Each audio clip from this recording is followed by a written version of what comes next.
This is beauty. This is the beast. Descend with them into a world of terror.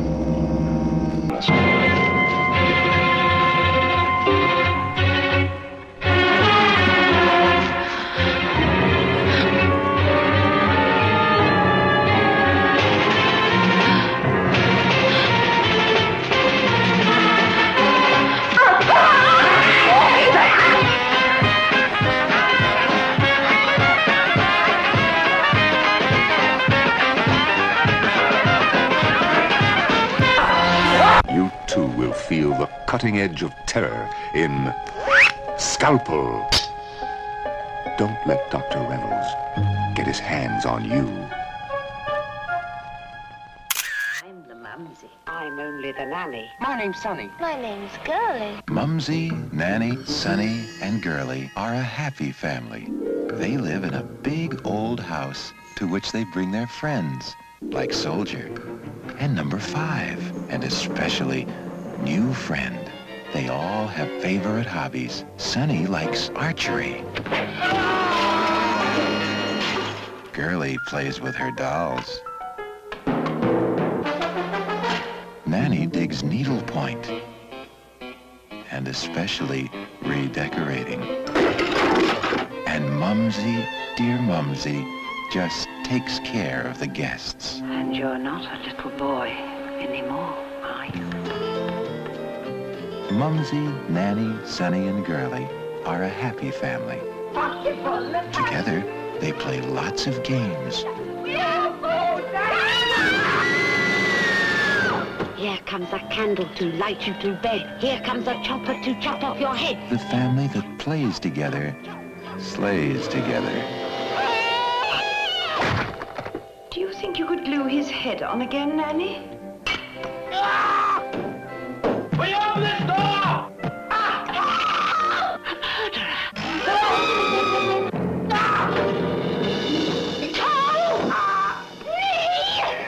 Bless their little hearts. Their darling little hearts. We're a happy family! Mumsy, Nanny, Sonny, and Girly want you to be their newest friend. Isn't that nice?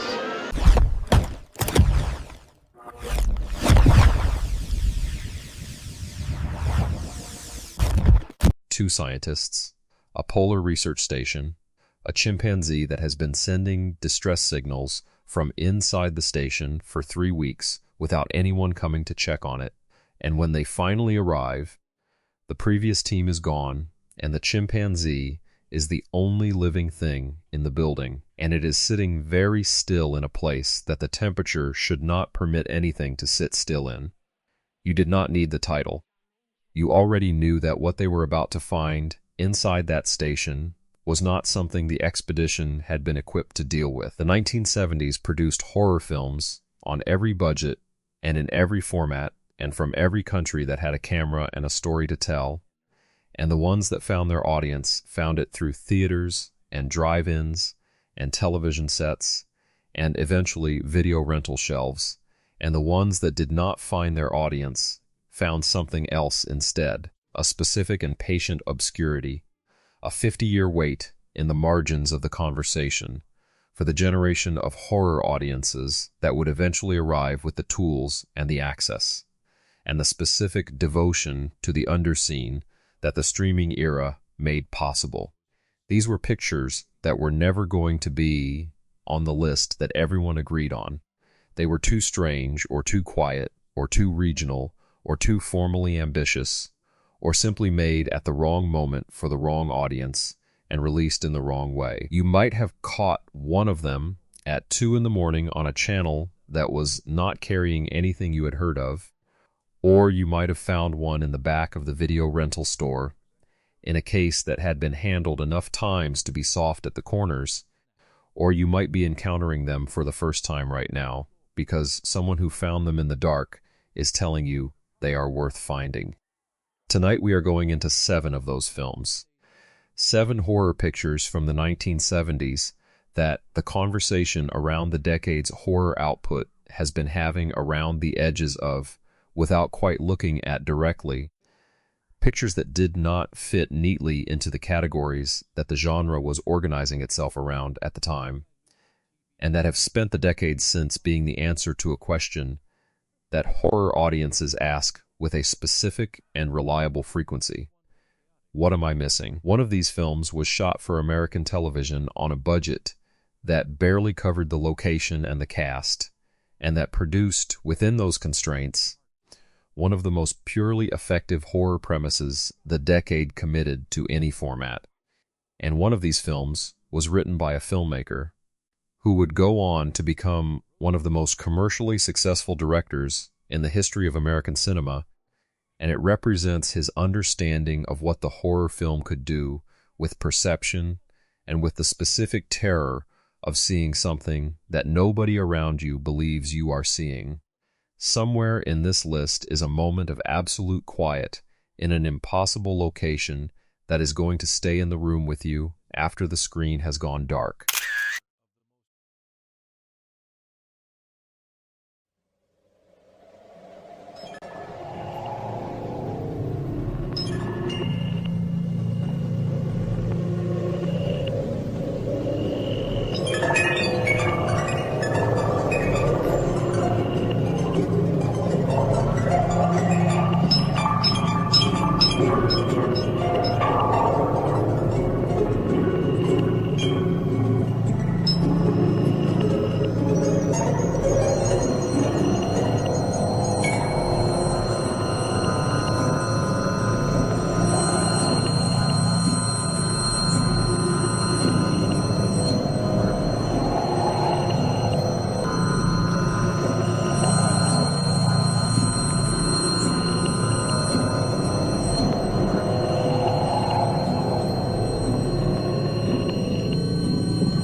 The previous team sent one transmission. It said only that they were cold. And then the transmission stopped, and the relief team has been sent to find out why. And when they arrive, the station is intact, and the equipment is functioning, and the previous team is dead at their posts, and the chimpanzees are fine, and the temperature inside the station is 20 degrees below what the heating system should be maintaining.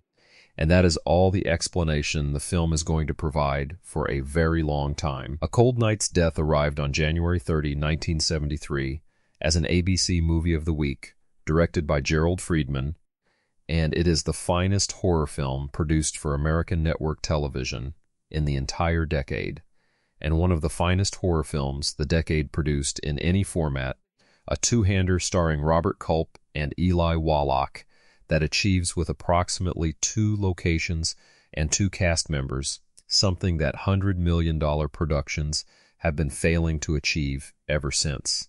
The sustained and genuinely unresolvable dread of a situation that has no rational explanation and that the film never provides one for.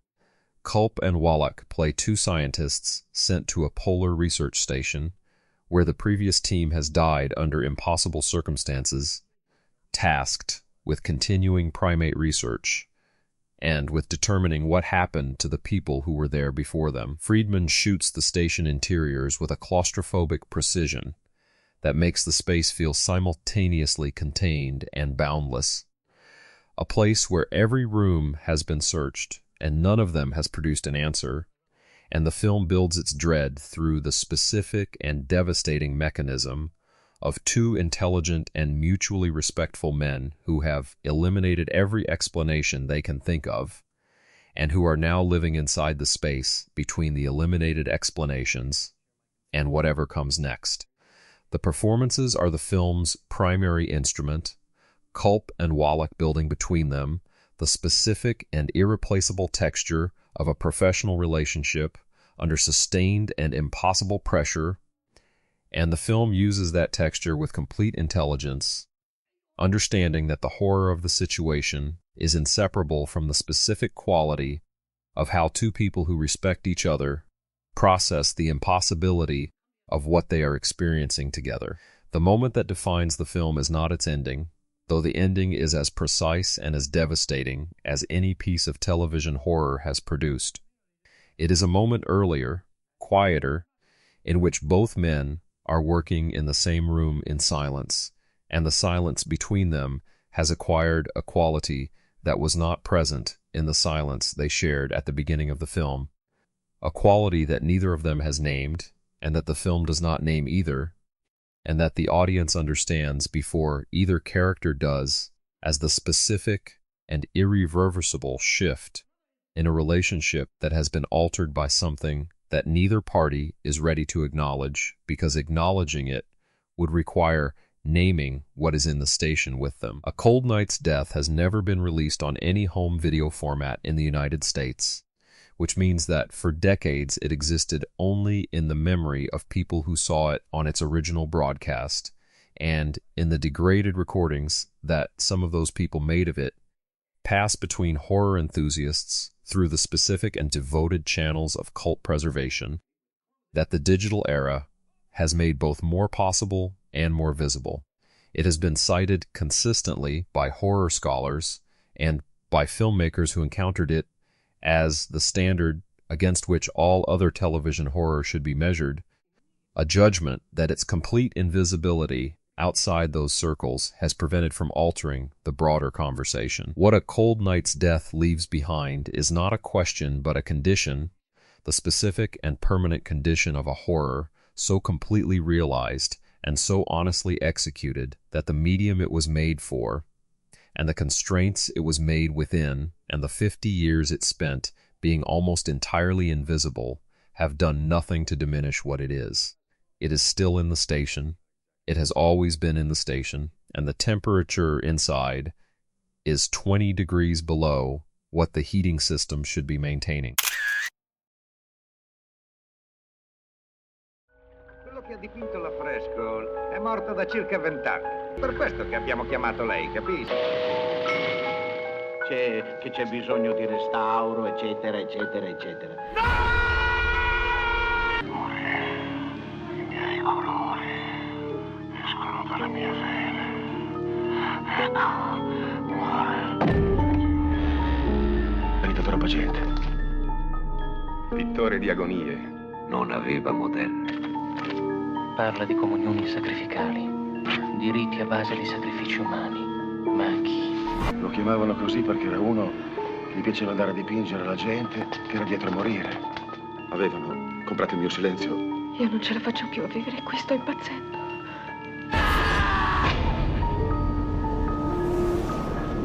Ho molta paura, sai. I miei colori sono belli, i miei colori.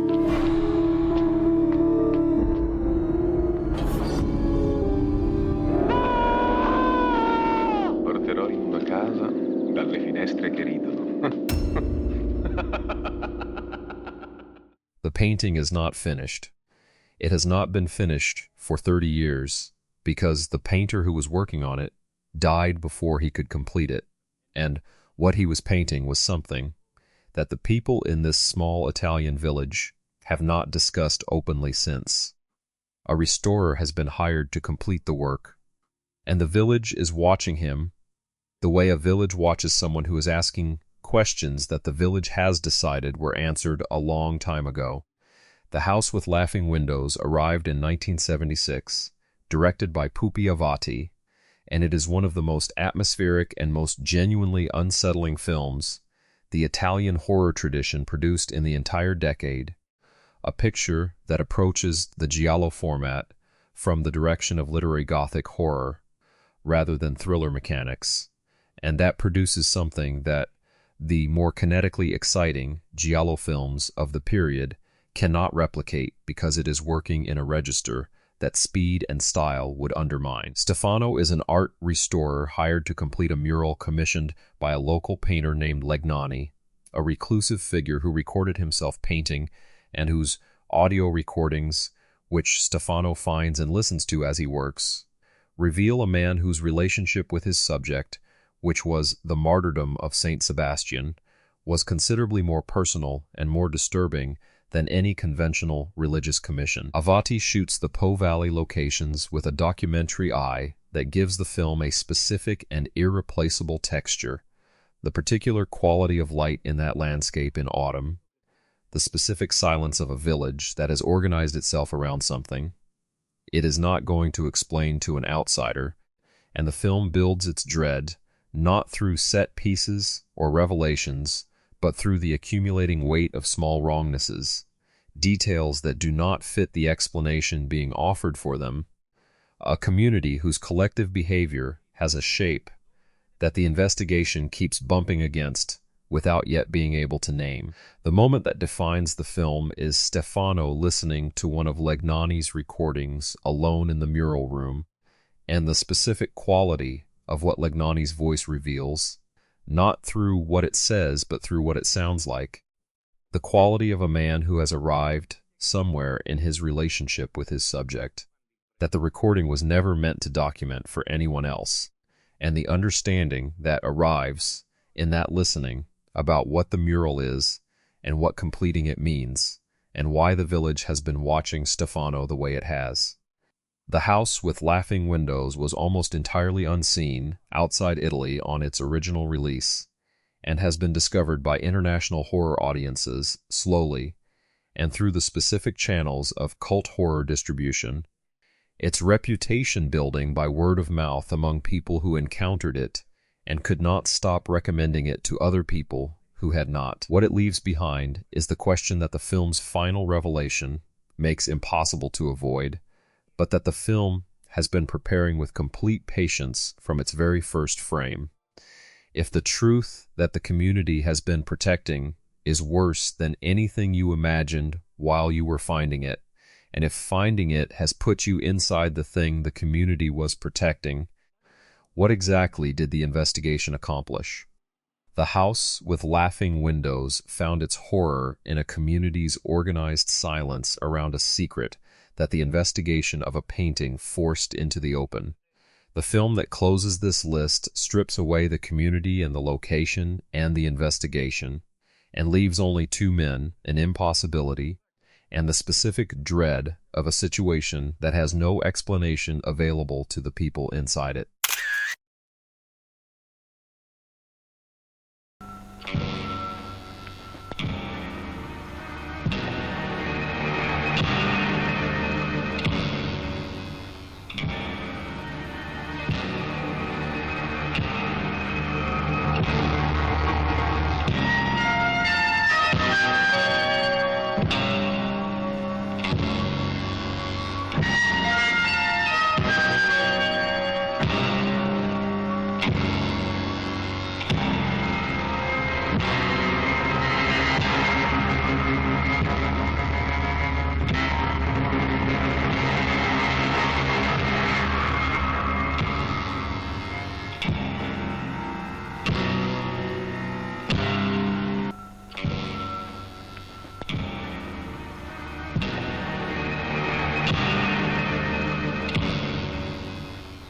His daughter has been murdered.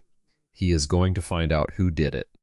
The film is going to follow him through that investigation with the specific patience of a giallo that understands the investigation is not primarily about the killer, but about the father, and about what the investigation costs him and what it reveals about the world his daughter was living in before she was taken from it.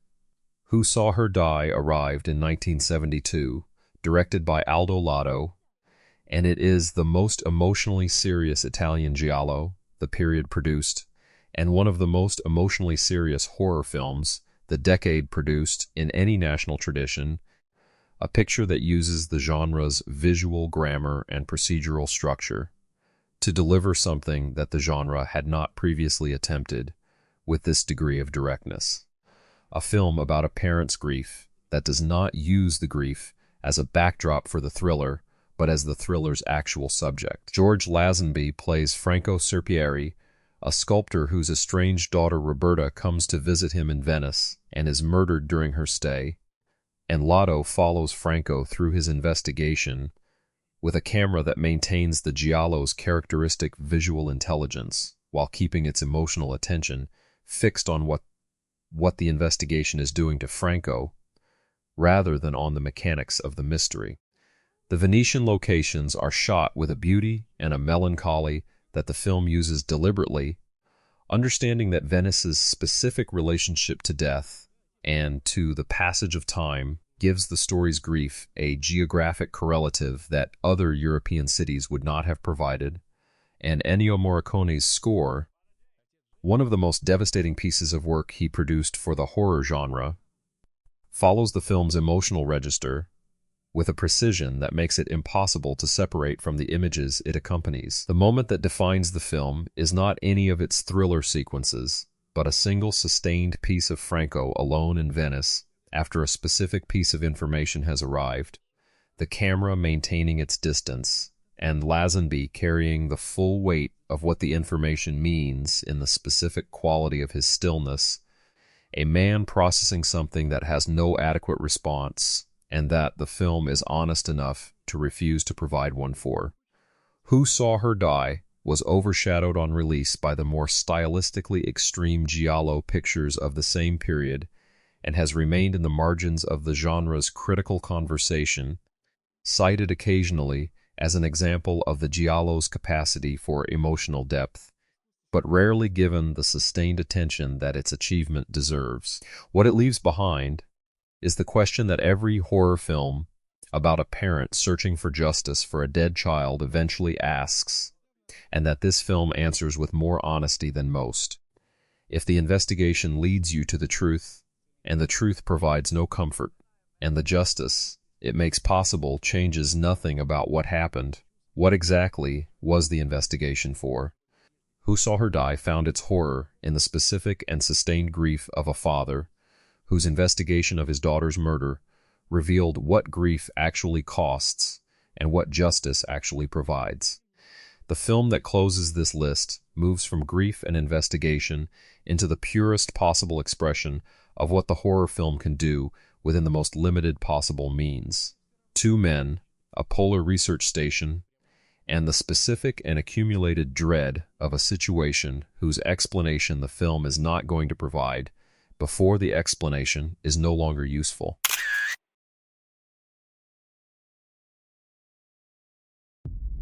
But here in this gallery in Soho, there is a fabulous exhibit of violent and sexy photographs. Do you know the artist? What's her name? Laura Mars. Yeah. I know her fairly well. Well, if you see her, will you point her out to me? Because I'd really be interested to find out what kind of frustrated voyeur type this chick really is. Laura. Excuse me. Could I steer you away for a moment? Are you her?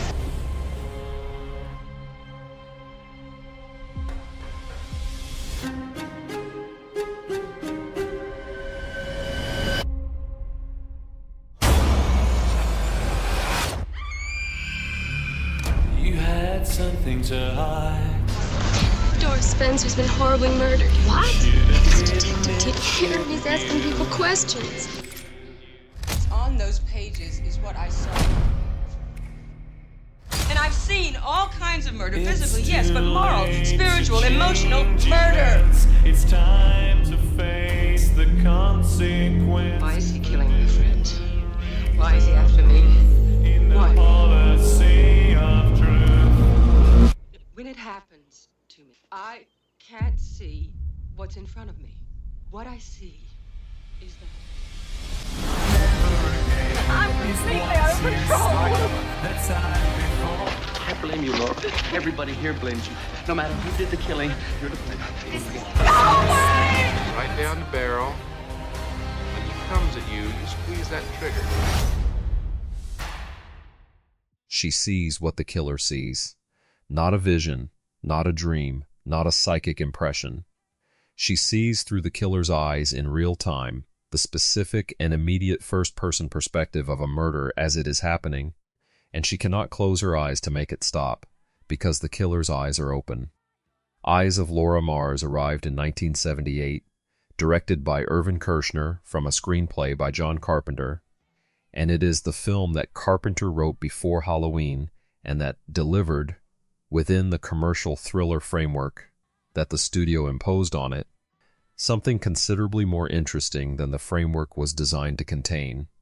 Faye Dunaway plays Laura Mars, a fashion photographer whose provocative images of sexualized violence have made her famous and controversial in equal measure, and who begins experiencing involuntary visions through the perspective of a murderer who is killing people connected to her work. Tommy Lee Jones plays the detective assigned to the case with the quality of relaxed authority he was developing in this period, and the film uses the relationship between Laura and the detective with a specific intelligence, understanding that the horror of Laura's situation is not simply that she can see the murders, but that she cannot identify the murderer, because the murderer's face is the one thing the first-person perspective cannot show her. Kirshner shoots the New York locations with a specific and vivid attention to the fashion world of the late 1970s that gives the film a texture and a period specificity that makes it feel genuinely inhabited rather than simply staged. And Dunaway's performance carries the sustained quality of a person who is experiencing something genuinely impossible and who is handling the impossibility with the specific and hard-won practicality of someone who has been around long enough to understand that impossibility does not exempt you from having to deal with what is happening. The moment that defines the film is Laura in her studio, a vision arriving without warning in the middle of an ordinary afternoon, and the specific quality of her transition from the vision back to her own perspective, the disorientation of a consciousness that has just been somewhere else entirely, and that has to reorient to its body and its own location, with the full weight of what it has just seen still present and not yet integrated.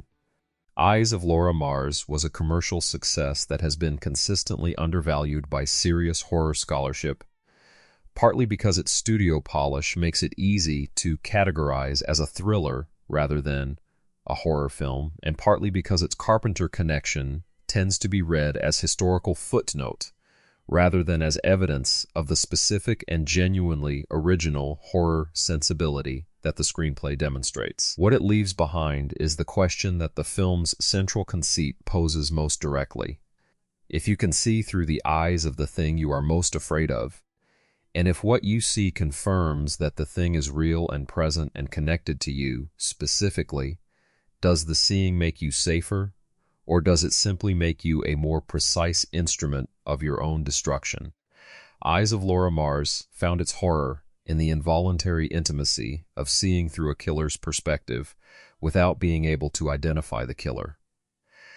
The film that follows it moves from the urban to the international, from New York to Venice, and discovers inside an Italian thriller the grief of a father whose child has been murdered and whose investigation of that murder produces something that the giallo format had not previously contained with the same directness and the same devastating emotional precision.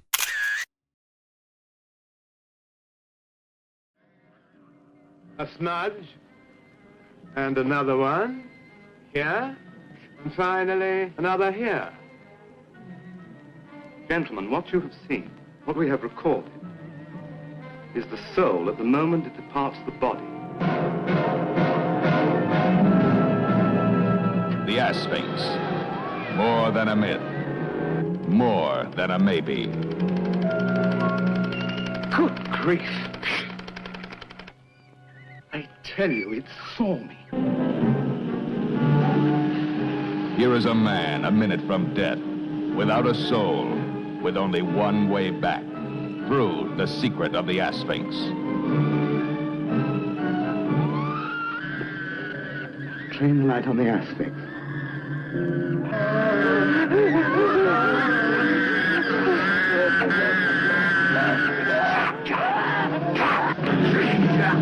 The force within you that brings insanity at the instant of death. From birthday to death day, controls the most terrifying moment of your life. Your death.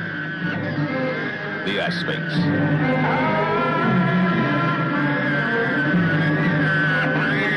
The Ass Sphinx. More than a myth. More than a maybe. He is photographing the dying. That is his research. And in the photographs, in the specific and repeatable moment just before death, he keeps finding an image that should not be there, a shape moving toward the subject that the subject cannot see, and that no living person has ever been meant to see. And the question he cannot stop asking is what it is and what it wants, and whether it can be stopped. The Asphyx arrived in 1973, directed by Peter Newbrook, and it is the film that the later days of the Hammer-influenced British horror cycle produced at its most genuinely original in terms of central concept, a picture built around a piece of ancient Greek mythology that no previous horror film had thought to use, and that Newbrook and his screenwriter Brian Comport developed into a story about immortality and grief, and the specific and devastating irony of a man who achieves the one thing he most wants and discovers that what he most wants is the thing that will destroy everything else. Robert Stevens plays Sir Hugo Cunningham, a Victorian scientist and philanthropist whose research into spirit photography leads him to the discovery that each person possesses an individual asphyx, a death spirit that can be captured with the right equipment at the right moment, and that capturing it produces immortality.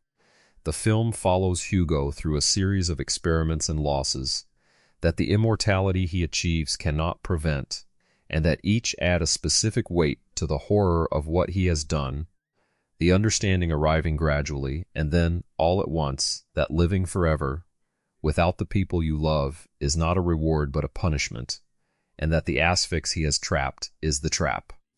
Newbrook shoots the Victorian period with a visual care that the film's modest budget does not undermine, and the performances carry a theatrical weight that gives the film's horror a specific and literary quality more closely related to Poe than to the more visceral British horror of the same period. The moment that defines the film is Hugo confronting the full implication of what he has achieved, not in any dramatic revelation scene, but in a quiet moment alone, with what the centuries ahead of him are going to feel like, now that the experiment has succeeded completely and permanently, and the specific quality of Robert Stevens's face in that moment, which is not triumph and not regret, but something that sits between them in the specific space that only a person who has gotten exactly what they wanted and understood what they have paid for it can occupy. The Asphyx was poorly received on release and has remained a minor cult item in the British horror canon, cited most often in discussions of the period's underachievers, which is a designation that the film's genuine originality and Robert Stevens's committed performance do not entirely support. What it leaves behind is the question that the immortality narrative has always been most honest about when it is willing to follow the premise all the way to its conclusion. If the things that makes life bearable is the knowledge that it ends, what exactly do you have when the ending is no longer available to you? The Asphyx found its horror in the achievement of the thing most wanted and the full weight of what the achievement cost. The film that follows it moves from Victorian England into contemporary New York, into the world of fashion photography, and the specific and vertiginous terror of a woman who can see murders happening through the eyes of the person committing them.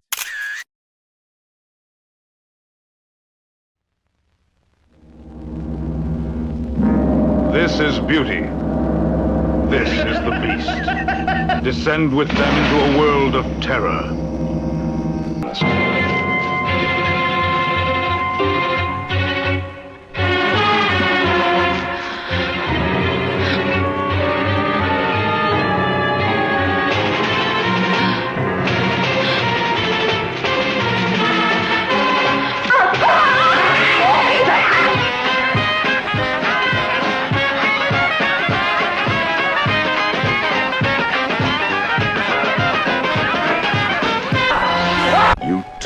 Feel the cutting edge of terror in Scalpel.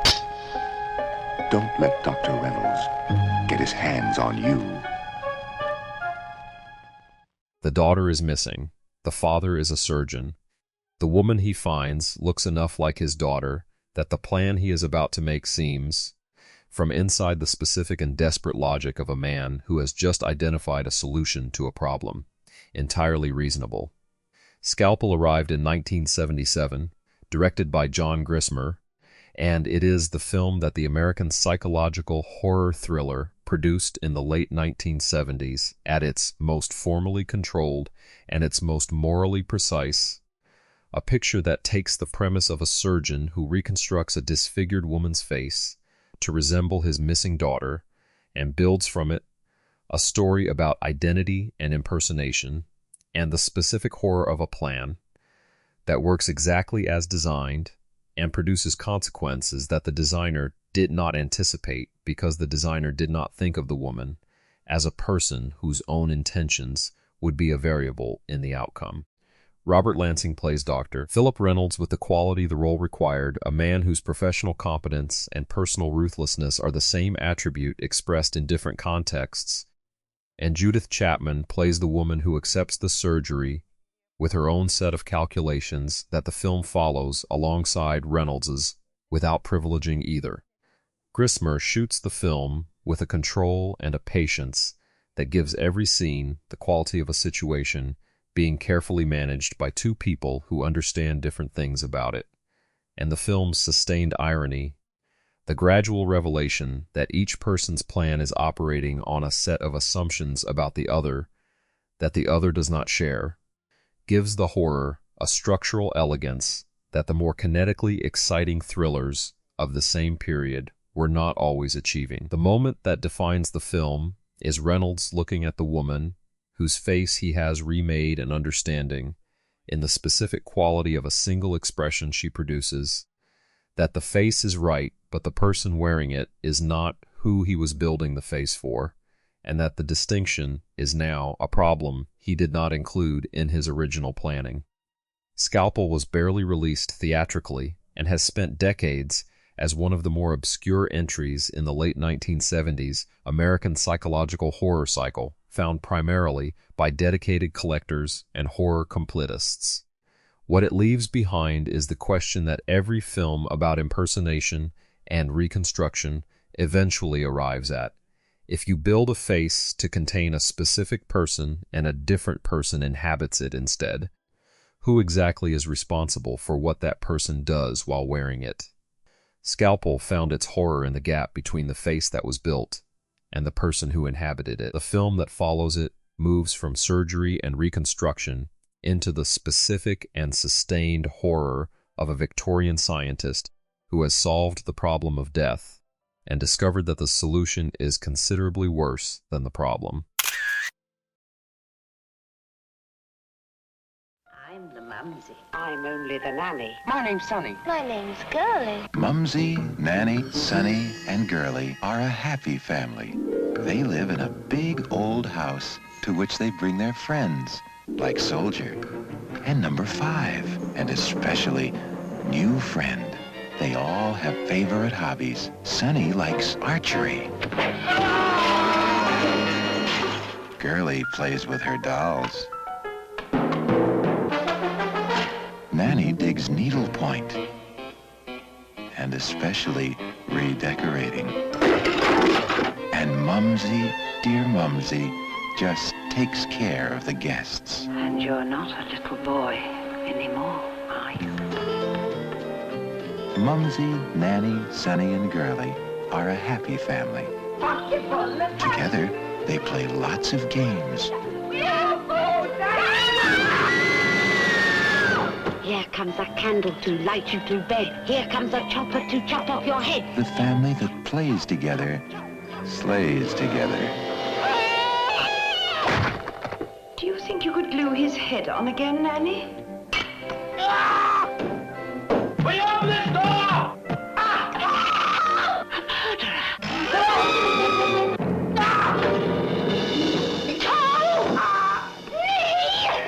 Bless their little hearts. They're darling little hearts. We're a happy family. Mumsy, Nanny, Sonny, and Girly want you to be their newest friend. Isn't that nice? They are a family.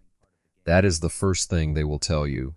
They have rules and roles and a routine and a very large house in the English countryside, and they are always looking for new friends to play with, and the specific and completely organized nature of what happens to those friends.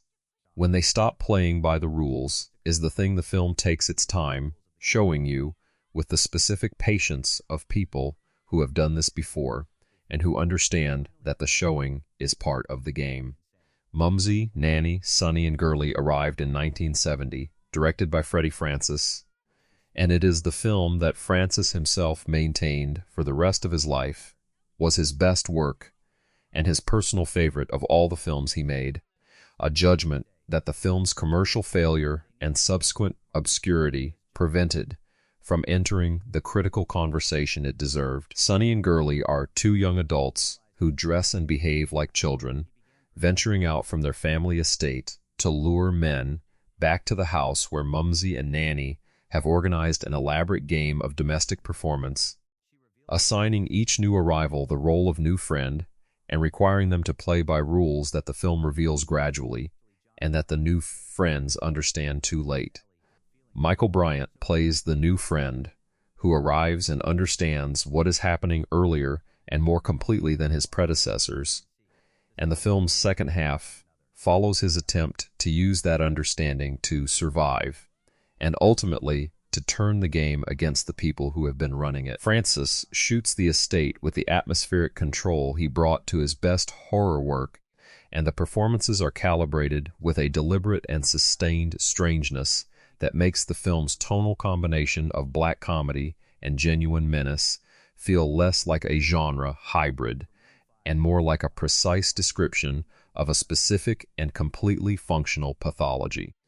The early 1970s counterculture had produced a specific anxiety about communal living and the organization of domestic life around rules that outsiders could not access or negotiate, and Mumsy, Nanny, Sonny, and Gurley takes that anxiety and dresses it in a form so committed and so complete that the film's failure to find a mainstream audience feels in retrospect like a kind of cultural self-protection. The moment that defines the film is Gurley on the grounds of the estate, explaining the rules to a new friend with the specific and completely unironic earnestness of a child who has learned the rules from people she loves and who cannot conceive of a framework in which those rules would not apply, and the specific quality of the new friend's face as he listens and understands that the rules are real and that the penalty for breaking them is not something the game's designers consider disproportionate.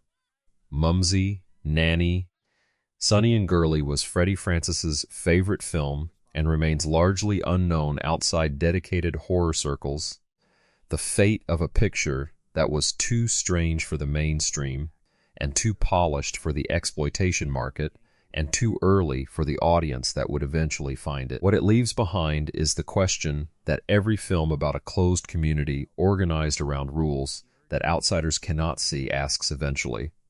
If the people inside the rules genuinely believe in them, and if the rules have been functioning successfully for long enough to feel like nature rather than choice, at what point does the person who refuses to play become the problem? Mumsy, Nanny, Sonny, and Gurley found its horror inside a family game and the specific and organized consequences for anyone who declined to keep playing.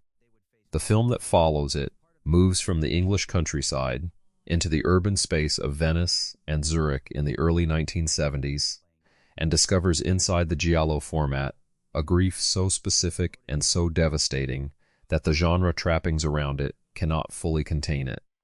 7 films. 7 different ways that the 1970s made something genuinely frightening and then watched that something disappear into the margins of the conversation that was happening about genuinely frightening things. None of these pictures were really about what they appeared to be about on the surface. Mumsy, Nanny, Sonny, and Gurley was not about a family in the English countryside who played games with their guests. Scalpel was not about a surgeon who reconstructed a woman's face to resemble his missing daughter. The Asphyx was not about a Victorian scientist who captured his own death spirit to achieve immortality. Eyes of Laura Mars was not about a fashion photographer who could see murders through the killer's eyes. Who Saw Her Die was not about a sculptor investigating his daughter's murder in Venice. The House with Laughing Windows was not about an art restorer hired to complete a dead painter's mural in an Italian village. And A Cold Night's Death was not about two scientists sent to a polar research station where the previous team had died under impossible circumstances. They were all about the same thing, the thing that every film on this list understands in its specific and particular way, that the horror genre at its fullest capacity is not a delivery mechanism for fear, but a way of asking questions that the ordinary conversation does not have the equipment to ask, and that the films that ask those questions most precisely are not always the films that the conversation decides to keep. These were films made by people who understood something specific about their moment and their format and their subject, and who expressed that understanding with a craft and a conviction that the market did not always reward, and the critical establishment did not always recognize, and the audience did not always find in time to save the films from the obscurity that swallowed most of them within a year of their release. That obscurity is not a judgment. It is an accident, and it is correctable, and the correction happens in the specific and personal and repeatable way that it has always happened. Someone tells someone else about a film they found in the dark, and that person finds it, and the film does what it was always capable of doing to anyone who was paying the right kind of attention. So here's what I need from you. Which one of these did you already know? And which one are you going to find tonight? Drop both answers in the comments, because I genuinely want to know, and I want to know what it was about the one you already knew that made you remember it, without a list to remind you, because that is the question that every film on this list has been waiting 50 years for someone to ask it. If this list found something you had been looking for without knowing it, hit like. It takes 1 second, and it tells me that this kind of content is worth continuing. Subscribe if you want to be here for what comes next, because this series has been walking through the 1970s for long enough to have found most of what was there to find, and what comes next is a decision about where to go from here that the channel is going to make together with the people who have been watching it. The next decade is waiting, and it has considerably more to say than most people remember. Subscribe for the next nightmare.